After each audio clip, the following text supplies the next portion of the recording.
Right now, on Full Force Nature. Hurricane Isabel slams into the Carolinas and takes a cameraman on a wild ride. Witness the terrifying moments when lightning strikes a young boy at Yellowstone National Park. A surprise blizzard traps climbers on the face of a 3,000-foot sheer rock wall. Relive a late summer tornado in Wisconsin that is captured by two families on opposite sides of the destruction.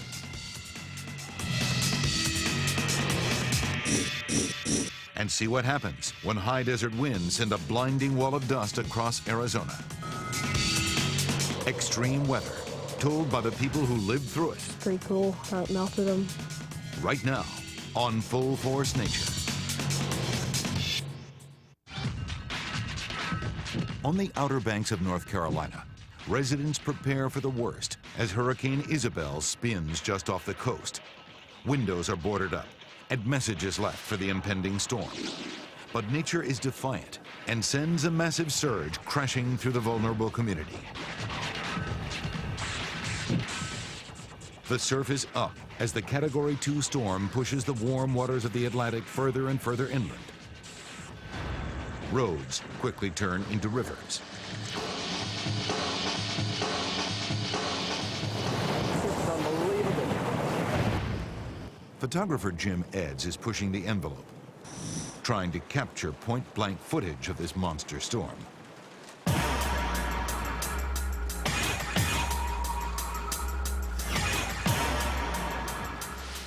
He takes his camera under a house ravaged by the waves to get a surf's eye view of Hurricane Isabel's surge.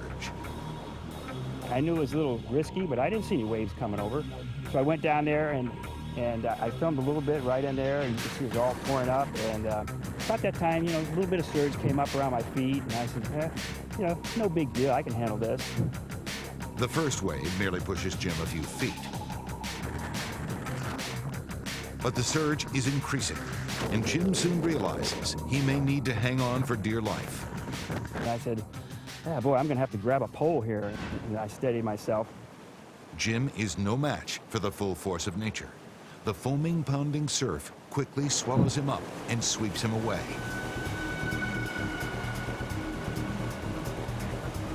Where'd Jim go? He's gone when I get there. There he is, sliding out. I'm like, oh God, I don't want to get caught up in the wires and underneath this house. And I had to really fight to get out of that.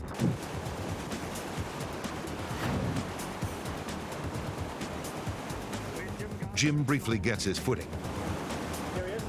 but another wave rushes over him and takes him on the ride of his life. It reached out and clipped me around the knees, and immediately I went down, and I'm going like, what the heck? Well, I'm traveling, I don't know, about 25 miles an hour on my butt. Jim struggles to regain control, but now he's just a passenger on nature's wild ride.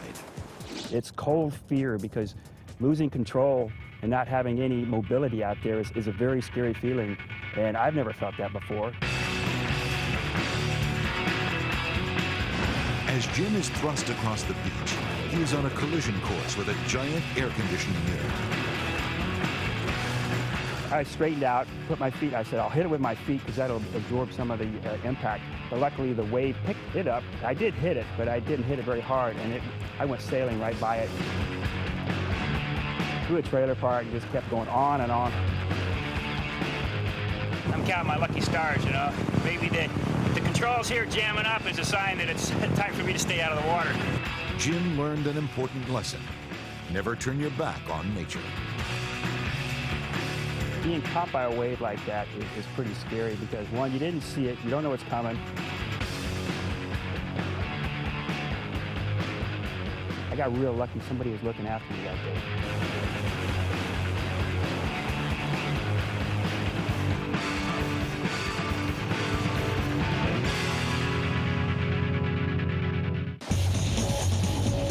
Annually in the United States, the odds of being struck by lightning are 1 in 240,000. But statistics don't mean much if you're one of those unlucky few. Josh Hughes and his family are vacationing in Yellowstone National Park, experiencing nature at its finest. Steaming geysers, thundering waterfalls, and beautiful vistas. Because I wanted to see Old Faithful erupt. It was like gonna erupt in about 3 minutes. When they arrive at Old Faithful, most of the group heeds the storm warnings and heads for cover. But Josh and his friend Sarah shrug off the warnings and join a small gathering waiting for the famous geyser to blow. You could see the storm clouds rolling in, and I made the comment off the top of my head that more people probably got hurt by lightning in the park every year than they did the wild animals. So we went on into the visitor center because of the storm, and I'm not sure if Josh and Sarah heard the warning. It was storming way off in the background, and then out of nowhere, there's this big old bolt that hit me. A bolt of lightning makes a direct hit on the young boy. The brilliant flash of lightning is gone in an instant, and most people think it was just a close call. We heard somebody say that someone had gotten struck by lightning. Then in just a little while, Sarah came running in to tell us that it was Josh. The lightning bolt hit Josh on the top of his shoulder, pulsed through his body, and exited out his right leg, melting his pants. It's pretty cool how it melted him. And knocking him unconscious. It stopped my heart, and I wasn't breathing, so I was in cardiac arrest. The electrical charge acts like a defibrillator, and that the heart starts either in an erratic motion or that it stops completely. My husband and I ran out to him, and my first thoughts were, I've got to pray for my son. They were already doing CPR, the park rangers, and there was a doctor and a nurse practitioner, and they had already started the CPR. Josh's heart jumps back to life, and he is rushed to the hospital, but awakens with no idea about what happened. The last thing I remember was eating lunch. And then the first thing I remember was waking up in the hospital. I said, Josh, do you know what happened? And he still had the tubes in on. He shook his eyes to say no. And I said, well, you got struck by lightning. And he just had this look on his face like, no, you're kidding. I didn't believe him. I didn't believe him at all. But then I felt my leg, and my leg had a huge hole in it, and my shoulder was burnt up. Along with some nasty scars, Josh came home with a unique souvenir from his summer vacation. These were my favorite shorts. They got a big hole in them now. I was wearing these when I got struck. Melted them. It's pretty amazing. It was a huge bolt of lightning. It really is a miracle that he's alive today. I still like lightning watching it. It's awesome.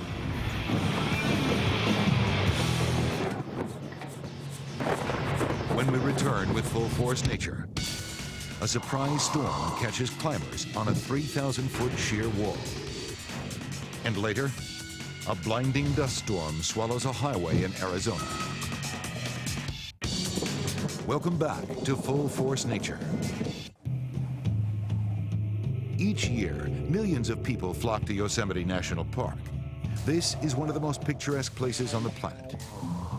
But while most come to experience the natural beauty from the valley floor, some actually come to climb the sheer granite cliffs.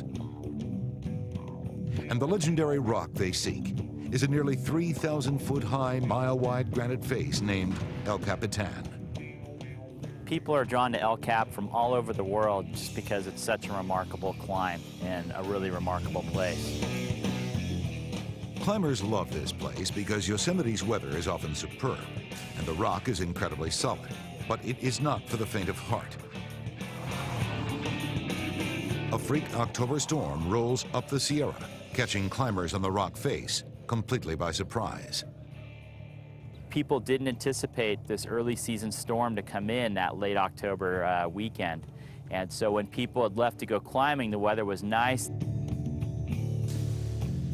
When it rains, El Cap literally turns into a waterfall in many places. So what starts as a dry climbing route can quickly turn into sheets of water pouring down on top of you with no way really to escape. 4 different climbing parties are trapped high on the cliff face, unable to climb further up and unable to rappel down. For the climbers and the groups that were on El Cap, this was a worst-case nightmare. A storm, extremely cold, that didn't seem to ever end. After days on the freezing rock, two ill-prepared Japanese climbers gamble on a break in the weather and make a dash for the top. Park rangers in the valley can see the writing on the wall.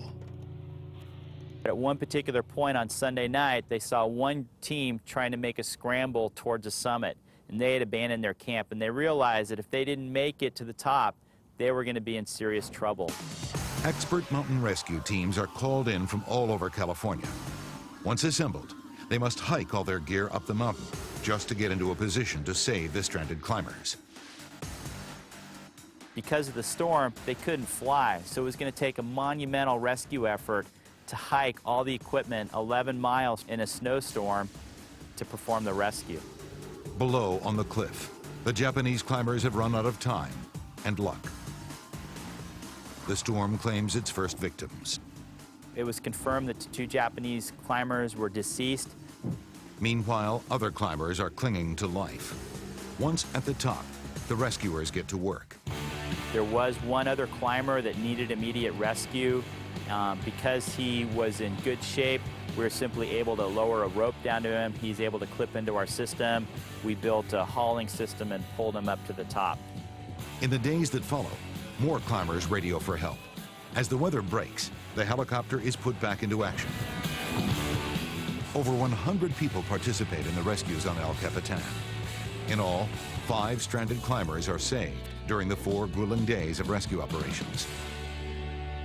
Whenever you go out, you want to be ready for the unexpected.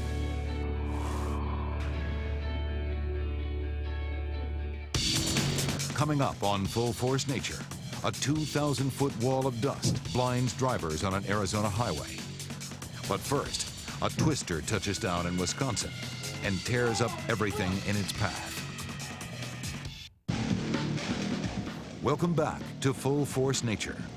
When tornado sirens sound, residents know to seek shelter immediately because the destruction twisters bring can be devastating. A beautiful August day in Stoughton, Wisconsin is shattered when an enormous tornado ravages the area. Weather Channel reporter. Look at all the debris. Hey, Frank, here's your... Oh my God. Frank. Get in. Getting something else here. I really blowing up. You can jump up and do all kinds of things. It's getting bigger. When it hits the water, that adds. One family is vacationing at a house across the lake from this small town outside Madison and captures a monstrous tornado on tape. Across town, professional race car driver Jason Tyler is working on his vehicle at the shop next to his parents' house. He has no idea there's a tornado shifting into high gear a few miles away. It was a beautiful day. To start the day out, we had no idea that anything was going to happen. They had talked about maybe some storms moving into the area, nothing tornado-wise, anything like that. And then next thing you know, basically the skies unloaded. Jason loads his video camera and goes next door to his parents' house to witness its awesome power. You see storms at a distance, but nothing to that extreme. Dude, that's like an F3 right there. Hi. Grandma, get the baby. Oh my God. Hey, go run out, go around the shop and unplug the radios and everything. Everything off. Are you done?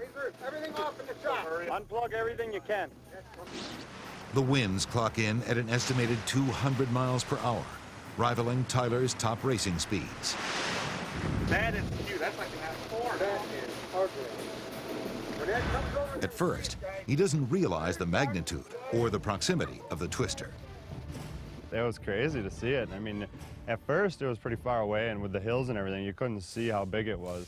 And then as it got closer and moved around a little bit more, you could actually see how big it was and how intense it was. Anything that was even remotely close to it, it was sucking in. And we're praying, hopefully, that it turns and goes away from us. But it doesn't. The half-mile-wide twister turns directly towards them. Meanwhile, at the lake, the tornado appears to be heading straight towards downtown Stoughton. Yeah, That's going right into downtown Stoughton. That's Stoughton right there? Yeah. I'm not sure. God, I hope that didn't hit John Keating's house. That is a bigot! Back in Jason Tyler's part of town, Jason keeps filming as it barrels towards their neighbor's farmhouse, only a quarter of a mile away. Look at this, look at this. Look at what's going on. Yeah, I see that funnel right there to the left. Oh, and it's coming right at him. It's too close for comfort. Jason's father insists they go inside and take shelter. Let's go, guys! Dude, it's getting bad. Get inside. Come on, lock that door. Get in. Door right off. You gotta put the lamp in. Look at it, it's right here. Can't get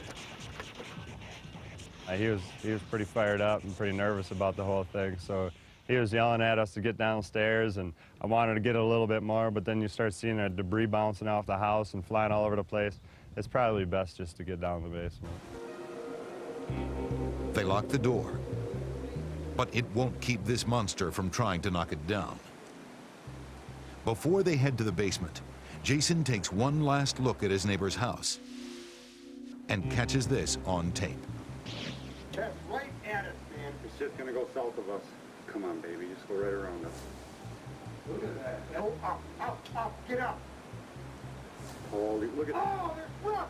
Oh, there's a house. You guys better get down. Oh, get down. Oh, my God. Oh, my God. Sucking the neighbor's house up Okay, right now. punch the barn. Punch the barn. Oh, the whole going. Oh, our house. This is a bad one, dude. Come on. Watch closely, as the roof of their neighbor's farmhouse is the first thing to go. Jason and his family are concerned about their neighbor's safety, but with the ravaging tornado continuing at them with full force, they're helpless to lend a hand. Several tense moments pass in the safety of their shelter, while the tornado bears down outside. You could really feel it when it was going by. You could actually feel the doors shaking in and out. Finally, the storm is cleared. Jason realizes his parents' house is damaged, but it's still intact. In all reality, we were really lucky. But they're more anxious about the well-being of their neighbor. We went and checked on a few of our neighbors, the one with the barn that got taken off the ground, and she stood in the closet and wrote it out, and she was fine. We were really surprised the house was still there, to tell you the truth. The woman escapes injury, and so do many others. But the storm does claim one life. In the town of Stoughton, 89 houses are destroyed, and 67 others are badly damaged. Total losses for the town of Stoughton are at least $43 million. That includes damages to Jason's parents' house.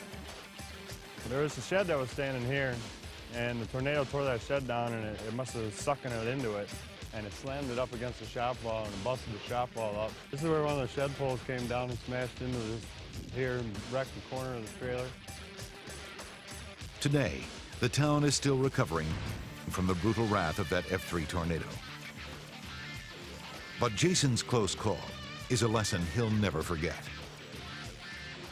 You don't want to mess with Mother Nature. That's one thing I learned over the years is that's one person you can't mess with. When full force nature returns, a dust storm swallows up an Arizona highway, and the accidents pile up. You're watching Full Force Nature. In the Arizona desert, extreme weather normally means temperatures into the triple digits. But when winds whip up across the Valley of the Sun, the major highway between Phoenix and Tucson is swallowed by a dust storm of enormous proportions. It's not a surprise that it's coming. You can see it for miles and miles and miles. They just don't hit a narrow segment of the valley of the area. It's the whole horizon. You can see the dust cloud rolling in. A cloud of sand and dust nearly 2,000 feet high takes visibility down to a dangerous level in an instant. You might have reasonable visibility, 20, 30 feet, and then all of a sudden the dust that it kicks up, and you'll just completely be blind.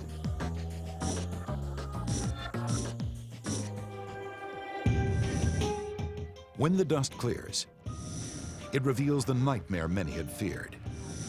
Trucks are overturned and leaking. Cars are mangled, and people are injured. 28 people are taken to the hospital, and over 50 vehicles need to be towed away. Even though the cloud has passed and the danger reduced, for rescuers on the scene, the wind still presents its challenges. If you're trying to treat a patient, run a scene, get people transported, you can't see, you can't talk in the radio, you open your mouth, it gets full of grit.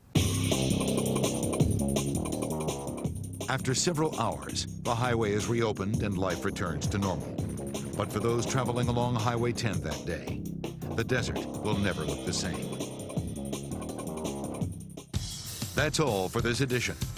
Tune in next time for even more amazing encounters with weather on Full Force Nature. To make sure that you're prepared for the full force of nature, your local forecast is next, right here on the Weather Channel.